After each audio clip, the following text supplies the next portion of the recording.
Aujourd'hui, je reçois Pierre Hillard dans le cadre de la sortie récente de son livre Les permanences de la géopolitique et de la mystique russe, des Romanov à Vladimir Poutine, aux éditions Culture et Racines.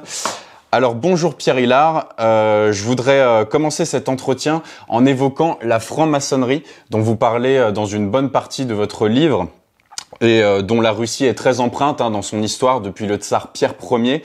Alors est-ce que en introduction déjà, vous pouvez nous rappeler ce qu'est la franc-maçonnerie? Même moi, à titre personnel, c'est encore quelque chose d'un peu obscur et nébuleux. Donc, nous rappeler ce que c'est, ses origines et comment elle est arrivée en Russie. Alors, d'un point de vue factuel, la franc-maçonnerie est née en Angleterre en 1717. Et là, évidemment, il faut faire un petit rappel parce que ce n'est pas arrivé comme ça d'un coup. En fait, vous avez eu déjà le XVIe siècle, ce qu'on appelait la Réforme, le protestantisme, puis la Renaissance, la primauté de l'homme. Et l'Angleterre, en particulier, a joué un rôle avec Henri VIII, qui s'est détaché de l'autorité papale avec vous savez, ses problèmes matrimoniaux. Et vous avez eu sa fille, Élisabeth Ière, qui a joué un rôle aussi. Et il y a eu la mise en place au XVIe siècle et début XVIIe siècle, la naissance, l'émergence de sortes de groupes, j'allais dire de think tank avant l'heure, entre guillemets, c'est-à-dire de groupes de pensée secondant et appuyant l'autorité gouvernementale anglaise. Et cette chose a été officialisée de la manière la plus nette possible dès la première moitié du XVIIe siècle, où vous avez des hauts représentants du pouvoir anglais qui évoquent l'existence d'un groupe de l'ombre, et la lettre en question existe toujours, et un des auteurs évoque l'existence je le cite, d'un collège invisible. C'est l'expression pour parler d'un institut qui joue, qui appuie, qui conseille le gouvernement anglais de l'époque. Et puis vous avez la Révolution avec Cromwell, qui fait décapiter Charles Ier en 1641. Et là aussi, vous avez un milieu protestant, anti-catholique, anti-Rome.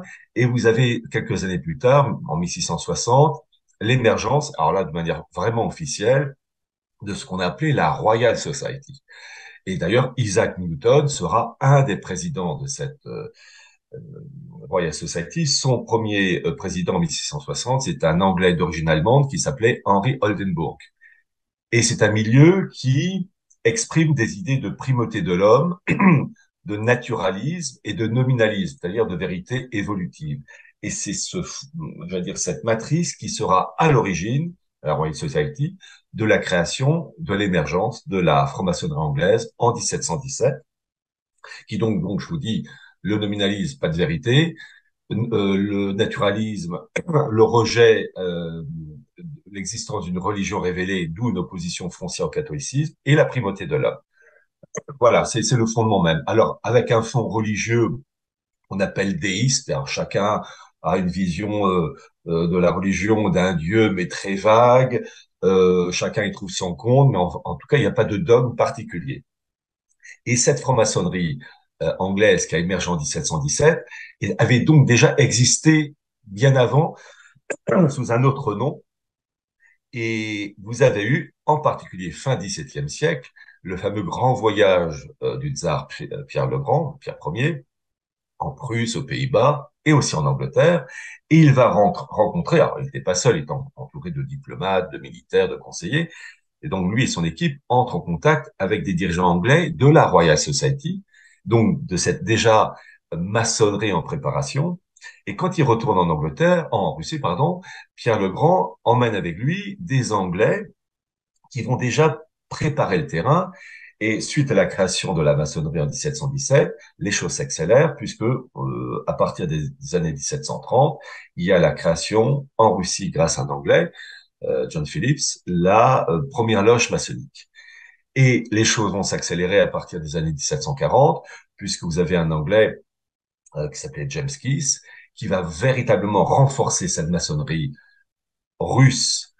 Et tout ça en étroite liaison avec les autorités politiques, la tsarine Élisabeth Ière. Et l'ironie de la chose, et ce que je raconte dans ce livre, c'est que vraiment le premier grand patron de la maçonnerie russe, donc un Anglais James Keith, avait son cousin John, patron la même année, de la franc-maçonnerie anglaise. Donc, on voit les liens intimes en sachant que, à ce moment-là, la maçonnerie russe était téléguidée par la maçonnerie anglaise. Et alors, comment elle s'est développée ensuite dans l'histoire de la Russie? Elle a tantôt été encouragée, ensuite interdite, ensuite réhabilitée. Comment elle a marqué l'histoire de la Russie?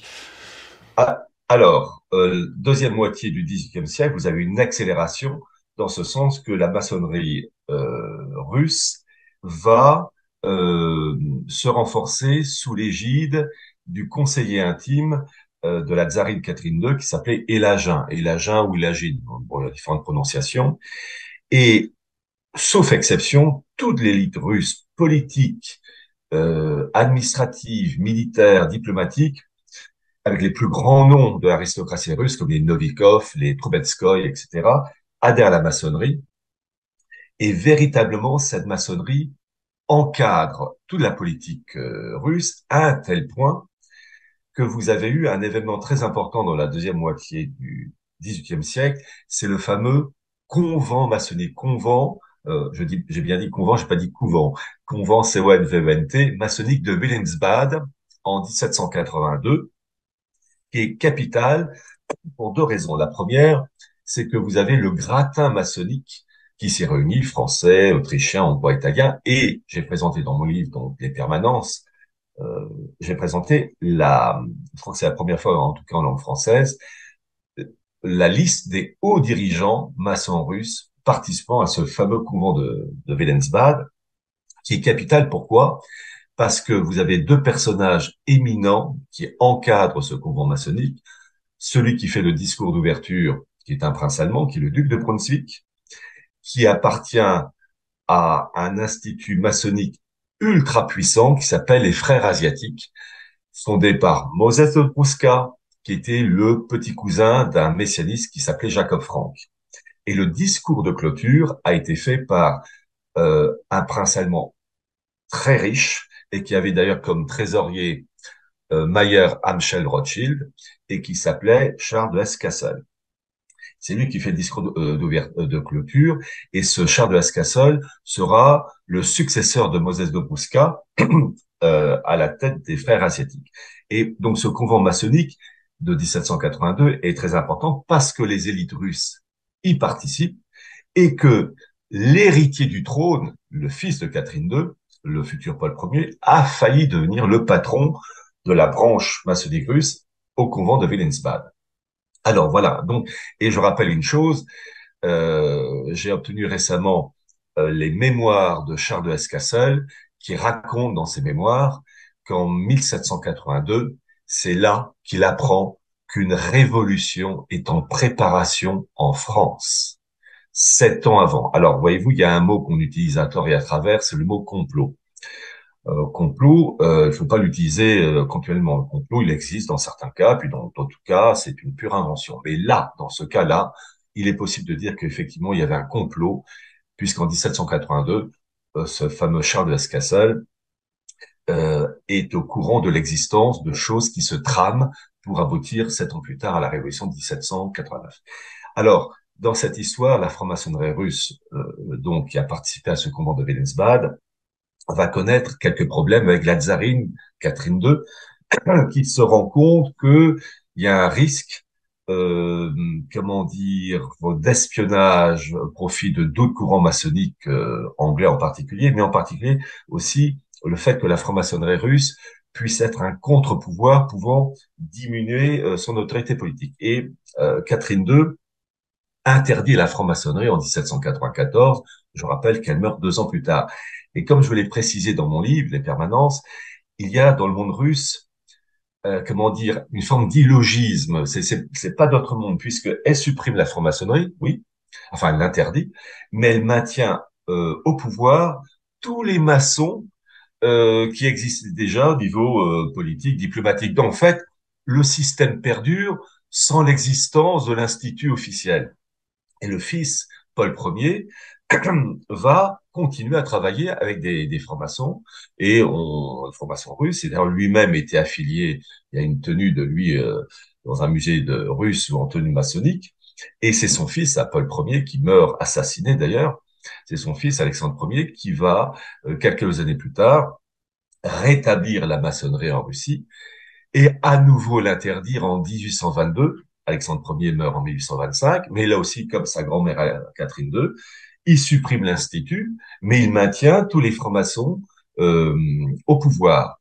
Et donc, en fait, les élites russes continuent à macérer dans une idéologie maçonnique avec des influences qui plus est, en raison de la position géographique de la Russie, de cet immense pays, avec des influences tibétaines, bouddhistes.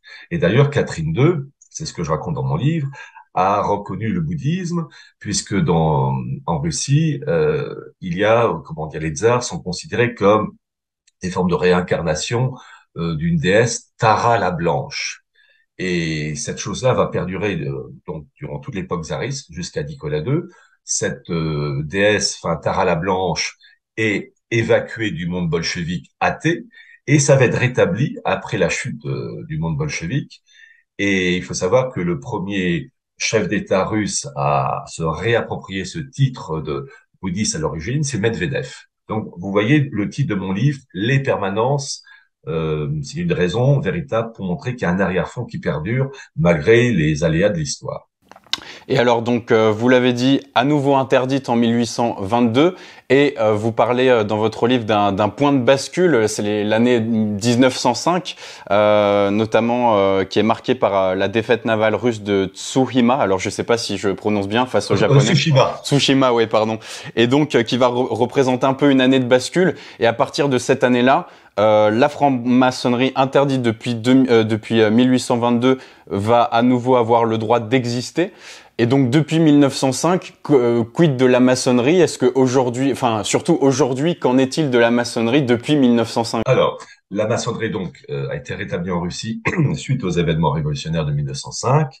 Et il faut savoir, c'est ce que je souligne dans mon livre, c'est que la franc-maçonnerie française, le Grand Orient de France, a joué un très grand rôle en ressuscitant cette maçonnerie avec deux vénérables, Bertrand Saint-Chol et Georges Boulet, en liaison avec les élites russes.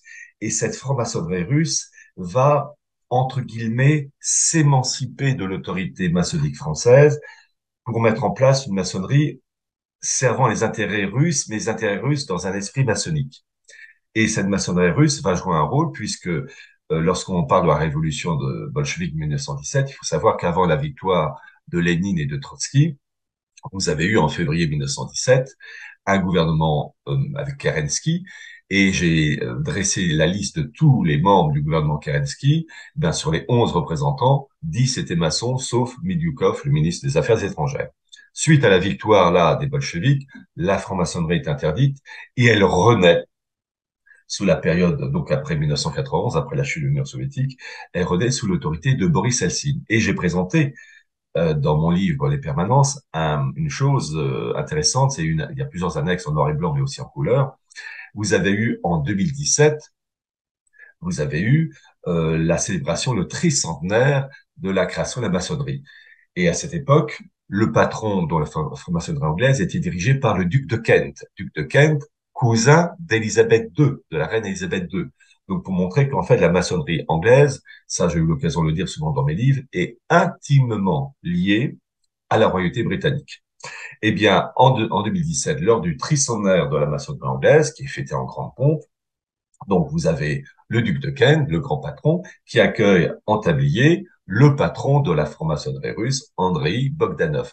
Et donc, c'est très intéressant de voir que la maçonnerie russe se porte comme un charme depuis Boris Eltsine et maintenant avec Vladimir Poutine. Alors toujours sur le plan de la spiritualité, je voulais reprendre une phrase de votre livre pour vous citer qui m'a interpellé. Il n'y a pas que l'ADN proprement biologique que l'on transmet à sa descendance, il y a aussi l'ADN de l'âme. Des pratiques comme l'occultisme, le spiritisme, le tout matiné de Kabbale sont un véritable empoisonnement de l'âme qui touche la descendance. Cette contamination conditionne l'intelligence même si celle-ci a été marquée par une éducation chrétienne. donc à la page 112-113. Est-ce que vous pouvez revenir un peu sur cette phrase, alors qui sous-entend en gros qu'il n'y aurait pas qu'un héritage biologique, mais aussi un peu spirituel, et comment ce principe s'est caractérisé dans l'histoire de la Russie? Ah bien, pour répondre à votre question, je vais m'adresser directement à vous. Je veux dire par là que si j'ai une étude à faire sur vous, c'est pas votre compte en banque que je vais regarder. Ce n'est pas les diplômes que vous avez. Je vous connais pas, donc voilà. En revanche, j'étudierai qui? Vos parents, grands-parents, arrière-grands-parents, origine sociale. Est-ce que c'était des couples solides ou pas solides? Est-ce qu'il y avait des problèmes d'alcool?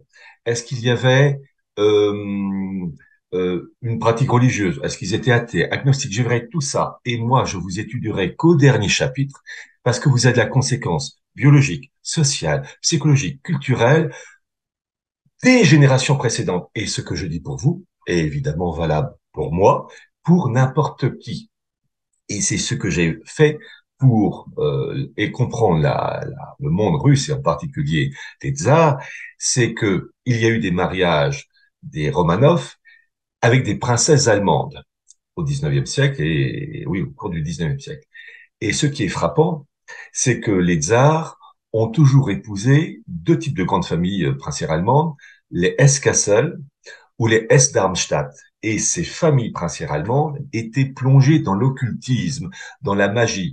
C'est si vrai, je vous ai cité Charles de Hesse-Kassel, celui qui a fait le discours de clôture du couvent Wilhelmsbad. C'est lui le successeur des frères asiatiques, cet donc institut maçonnique mélangeant la Kabbale, qui est l'interprétation ésotérique du judaïsme rabbinique, et un christianisme abattardi. Et ce Charles de Hesse-Kassel était l'arrière-grand-père de Nicolas II. Et sa femme, Nicolas II, qui est une princesse allemande, sa femme était une princesse allemande des Hesse-Darmstadt, cette famille, elle aussi liée à l'occultisme. Et vous avez ce qu'on appelle l'imprégnation de l'âme. Nous ne sommes pas, et heureusement, que de la viande. On est marqué par nos origines sociales. On n'a pas la même mentalité quand on est d'origine sociale modeste ou d'origine sociale élevée. Et voilà, et donc il faut comprendre qu'il y a une âme, une imprégnation, un style, une expression de visage. Bon. Et ce qui est frappant, c'est que les Romanov et Nicolas II, en raison de ces origines, ont eu un comportement, un mélange de christianisme, de piété, mais en même temps d'influence occultiste. Et en particulier, c'est ce que je raconte dans mon livre, c'est que ils étaient très attentifs à des occultistes français comme Maître Philippe et ensuite Papus, qui étaient donc des gens qui s'intéressaient, enfin qui étaient imprégnés de christianisme mélangé à de la Kabbale, mais aussi ce qu'on appelait le martinisme, qui est une forme philosophique dérivée de la Kabbale. Et, euh, et c'est vraiment une imprégnation. Et le monde russe était très, enfin je parle des élites russes, était, sauf exception, très marqué par ces milieux ésotériques, avec des influences tibétaines, bouddhistes, mélangées à du christianisme. Et c'est si vrai, et je raconte cela, vous avez, par exemple, au 19e siècle, cette russe qui s'appelait Elena Blavatsky, qui a fondé la Société théosophique, et cette Société théosophique était ornée d'un swastika. Swastika, c'est une sorte de croix gammée, mais dans le sens contraire des idées du monde, à la différence de la croix gammée nazie. Et il faut bien comprendre que cette swastika, c'est un modèle qu'on retrouve dans les religions bouddhistes, tibétaines, etc., et qui était aussi ce modèle en vogue dans les élites occidentales. Je cite par exemple cet auteur anglais, Kipling, celui qui célébrait la primauté de l'homme blanc, le fardeau de l'homme blanc pour les colonies anglaises. Eh bien, quand il éditait ses bouquins, et j'ai mis entre autres j'ai mis ça dans le livre, vous avez les livres de Kipling frappés d'un swastika. Donc on voit toutes les influences ésotérico, kabbalistiques, chrétiennes, enfin un mélange. Et c'est si vrai que la voiture de sport de Nicolas II, sur le capot, il y avait un swastika. Et j'ai présenté en particulier les carnets complets de son épouse, Alexandra Ferodovna, qui était carnet complet, frappé aussi d'un swastika. Donc c'est très intéressant de voir cette marque occultisme mélangé à du christianisme. Et on le voit aussi dans les relations de la famille impériale des Romanov avec Raspoutine. Raspoutine, où c'est un mélange de christianisme et de pratiques occultes. Il est vrai aussi que Raspoutine faisait partie d'une secte qui s'appelait les Klits. Et les Klits, c'est un mélange malsain de christianisme et de débauche sexuelle. Et en fait, c'est très lié à ce courant messianiste Jacob Frank, celui qui est à l'origine d'un courant au XVIIIe siècle. Très rapidement, vous allez comprendre pourquoi je dis ça. Ce Jacob Frank, qui était né en 1726 et mort en 1791, avait donc s'était converti faussement au catholicisme, lui et ses disciples. Jacob Frank a eu comme parrain de baptême Auguste III de Pologne, qui était le grand-père de Louis XVI, Louis XVIII et Charles X. Là aussi, et ça montre une filiation, puisque la fille d'Auguste III de Pologne, eh bien, est venue en France avec des représentants, a fait venir en France des représentants issus de ces milieux franquistes, c'est-à-dire faussement convertis au catholicisme. Et lorsque vous citez Raspoutine, mélange de christianisme et de débauche sexuelle, eh bien, Jacob Frank, la veille de son baptême, lui, il est allé dans une forêt avec plusieurs centaines de disciples. Ils ont planté une croix, se sont mis nus et ça s'est terminé en partouze. Et le lendemain matin, ils étaient tous d'une grande piété pour se faire baptiser. Donc une forme de duplicité. Et on retrouve ce, ce, cette, ces idées de tordues et perverses chez Raspoutine. Et en fait, c'est une filiation. Et c'est ça qu'il faut comprendre.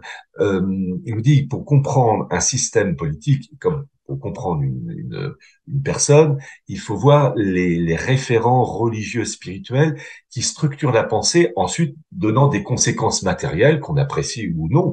Mais il faut voir d'abord les origines, les marques spirituelles et philosophiques. Et d'ailleurs, en parlant de conséquences, vous, dans une partie de votre conclusion dans votre livre, vous dites que la révolution de 1917 a pu se produire parce que les esprits des dirigeants russes avaient été travaillés et empoisonnés sur des générations. Est-ce que ça fait aussi écho à ça? Autrement dit, est-ce que cette révolution est l'héritage d'un mélange d'occultisme, de cabale, de franc-maçonnerie Oui. Je vous ai cité Elena Blavatsky. Donc qui est mort, qui est la création de la Société théosophique, donc occultiste, cabale, christianisme, avec des influences tibétaines, etc. Il faut savoir que le cousin d'Elena Blavatsky, c'était un ministre russe qui s'appelait Sergueï Witte, qui était le bras droit de Nicolas II. Et cette Elena Blavatsky, euh, pourquoi je me suis intéressé à cette personne, pourquoi elle a plongé dans l'occultisme?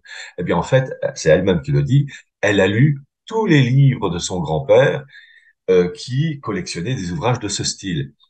Et donc, vous avez eu, sauf exception, toutes les élites russes imprégnées de ce courant, génération après génération, et cela a touché, par exemple, Nikolai Nikolaïevitch, qui était, en 1914, outre le fait d'être le représentant du martinisme, un courant de la Kabbale en Russie, était tout simplement, en 1914, le chef suprême de l'armée impériale russe. Il faut dire comme ça touchait haut. Et ce que je raconte aussi dans ce livre, c'est que même la période bolchevique officiellement athée, eh bien même là, il y a une marque, dans ce sens que lorsque Lénine est mort le 21 janvier 1924, son corps a été mis quelque temps plus tard dans un mausolée. Et d'ailleurs, il y est toujours. Et sur la place rouge, vous avez le mausolée qui se présente de la manière suivante, de bas en haut, un socle. Ensuite, vous avez d'une manière pyramidale des marches épaisses et ensuite un temple un temple avec des piliers. Et en fait, l'architecte russe, qui s'appelait Andrei Choutsev, je crois, s'est inspiré d'une œuvre antique qui s'appelle l'Hôtel de Zeus à Pergame. Pergame, c'est l'actuelle Turquie. C'est un monument qui a été découvert à la fin du 19e siècle par des archéologues allemands. Et en fait, il a repris ce modèle. À l'origine, l'Hôtel de Zeus de Pergame, c'est un socle rectangulaire. Ce sont pas des marches pyramidales, ce sont des strates très minces pyramidales, et Choutsev n'a fait que reprendre ce modèle et les épaissir, ces marches en marche, et cet hôtel de Zeus est surmonté d'un temple avec des piliers. Mais simplement, Choutsev a repris cet hôtel de Zeus de Pergame en modifiant les proportions. Mais voilà, donc, et on peut s'étonner, bah, pourquoi ce mausolée Lénine a été, j'allais dire, s'est appuyé sur cet hôtel de Zeus de Pergame. Eh bien, et pourquoi les bolcheviks se sont référés à ce modèle? Eh ben, il suffit de lire l'Apocalypse de Saint Jean, chapitre 2, verset 12-13. L'hôtel de Zeus de Pergame est appelé le trône de Satan. Et c'est ça qui sert de mausolée à Lénine. Alors, je voudrais à présent faire un petit bond dans l'histoire pour revenir à une histoire un peu plus récente et notamment sur la politique étrangère de Vladimir Poutine, dont vous parlez aussi beaucoup dans votre livre. Vous parlez d'un projet d'union eurasienne dans votre livre, pour lequel plaidait à l'origine Vladimir Poutine et qui n'a pas forcément été accepté par la partie d'en face. Est-ce que vous pouvez nous parler un petit peu de ce projet d'union eurasienne? Alors, avec un petit rappel, c'est que avant, Vladimir Poutine a voulu collaborer avec les Occidentaux, en particulier en créant un conseil OTAN-Russie. Mais Poutine voulait, lui, une relation d'égal à égal, alors qu'en face, les Obama, les Bush voulaient en fait soumettre la Russie dans un cadre d'un monde unipolaire. Et Poutine s'est rebellé officiellement en 2007 lors la fameuse conférence pour la sécurité à Munich, où il a fustigé l'idée d'un monde unipolaire et promu l'idée d'un monde multipolaire, c'est-à-dire constitué de blocs continentaux structurant l'architecture mondiale en faveur d'un nouvel ordre mondial. Et là, je précise bien nouvel ordre mondial, dans ce sens que Vladimir Poutine a toujours soutenu l'idée d'un nouvel ordre mondial, comme il est dit lui-même, politique, économique et juridique, dans le cadre d'une ONU modernisée. Et en 2011, il a rédigé lui-même je veux dire un dossier, un article qui a été publié dans la revue, enfin le journal Izvestia. Et ce document en question a été repris. Alors, pourquoi je dis ça? Vous allez comprendre pourquoi. Parce que je me méfie des médias occidentaux qui peuvent trafiquer les propos des responsables russes. Donc, je me plie uniquement sur des documents émanant des autorités officielles russes pour être sûr que ça n'a pas été modifié. Et cet article de Izvestia, écrit par Poutine, a été publié en anglais, d'ailleurs c'est ce que je précise dans mon bouquin Les Permanences, sur le site de l'ambassade de la Fédération de Russie auprès de l'Union européenne. Donc, texte officiel, et dans ce document de 2011, Poutine souhaite mettre en place une Union eurasienne. Alors d'abord, il y a une Union économique eurasienne, et ensuite Union eurasienne qu'il veut supranationale. C'est écrit en toutes lettres.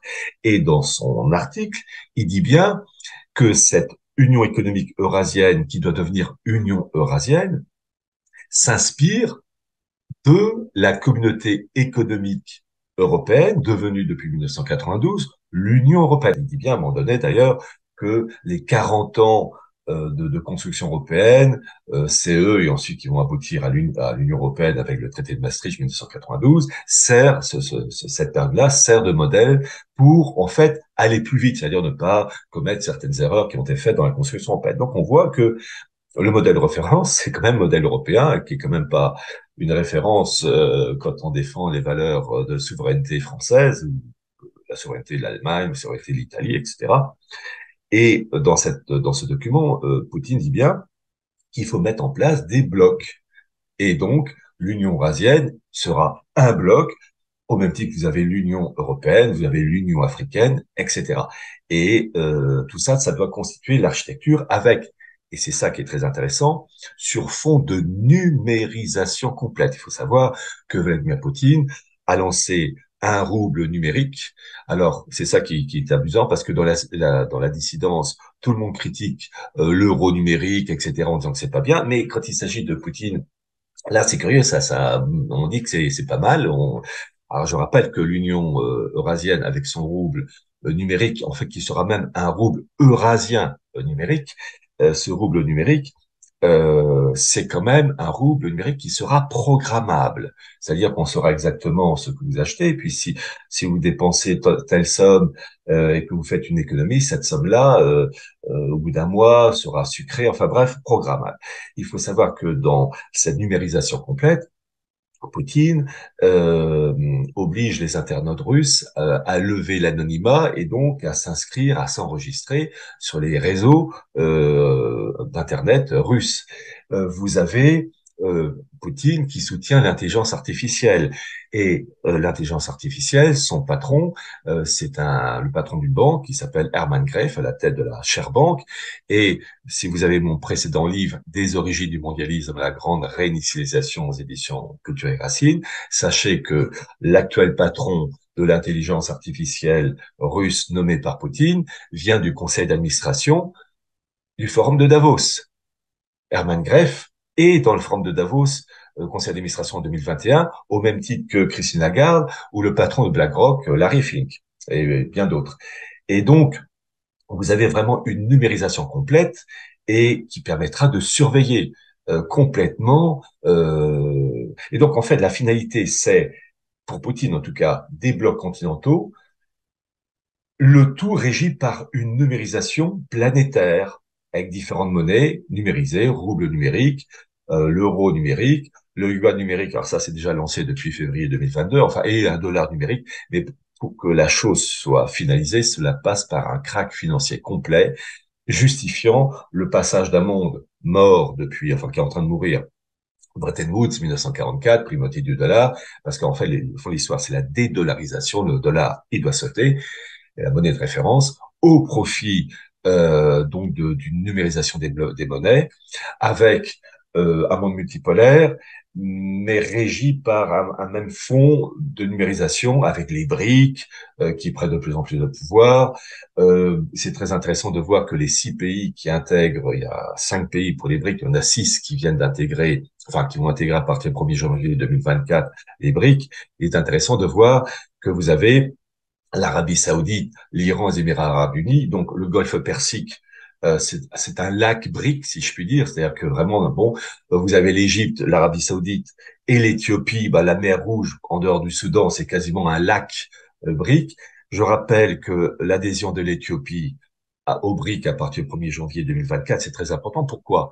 Parce que la capitale de l'Éthiopie, c'est Addis Abeba, qui est le siège de l'Union africaine. Donc, le fait d'intégrer l'Éthiopie dans les BRIC permettra aux pays les plus puissants, c'est-à-dire la Russie et la Chine, d'agir sur l'Union africaine via l'Éthiopie, membre des BRIC.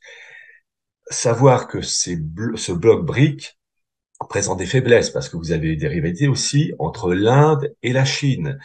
Et puis la Chine étant la plus grande puissance des BRIC, elle aura tendance à imposer peut-être plus ses vues que d'autres, en particulier le yuan. Donc là aussi, la Russie, même si elle fait partie de ce monde, elle a des faiblesses. Et puis n'oubliez pas une chose, c'est que la Russie a une démographie catastrophique, la Sibérie est vide, la Chine, même si c'est une population qui vieillit, est un pays très peuplé, et entre la Chine très peuplée et la Sibérie quasiment vide, eh bien la nature ayant horreur du vide, et la Russie enfin, il y a un certain danger pour ce pays. Bien, eh ben écoutez, on va se servir de cette ouverture en guise de conclusion. En tout cas, merci beaucoup pour votre intervention, Pierre Hilard. Donc, je le rappelle, vous avez écrit ce livre, Les permanences de la géopolitique et de la mystique russe des Romanov à Vladimir Poutine. Merci beaucoup d'avoir aux éditions Culture et Racine. Oui, pardon, j'oubliais, mea culpa, aux éditions Culture Racine. Donc, merci beaucoup d'avoir répondu à mes questions et merci à vous qui nous avez regardé d'avoir suivi cet entretien.